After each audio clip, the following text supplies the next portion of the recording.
জুলাই ঘোষণাপত্র পরিপূর্ণ মনে না হওয়ার কারণ জানালো এনসিপি।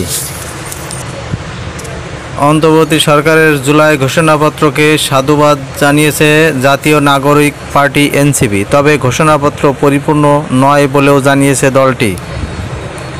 বুধবার 6 আগস্ট দুপুরে রাজধানীর বাংলা মোটরে দলের অস্থায়ী কার্যালয়ে আয়োজিত এক সংবাদ সম্মেলনে এসব কথা জানান দলের সদস্য সচিব আক্তার হোসেন। আক্তার হোসেন বলেন, বহুল আকাঙ্ক্ষিত জুলাই ঘোষণাপত্র পাঠ করা হয়েছে।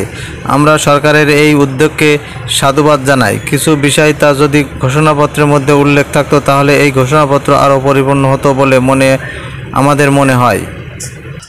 ঘোষণাপত্রে উপনিবেশ বিরোধী লড়াইয়ের কথা বলা হয়েছে, কিন্তু 47-এর কথা এখানে উল্লেখ করা হয়নি। ঘোষণাপত্রে শহীদের সংখ্যার ব্যাপারে প্রায় 1000 শব্দ বন্ধ ব্যবহার করা হয়েছে, অথচ জাতিসংঘের রিপোর্ট অনুযায়ী 1400 মানুষ শহীদ হয়েছেন। এই পরিসংখ্যান আমাদের সবার জানা।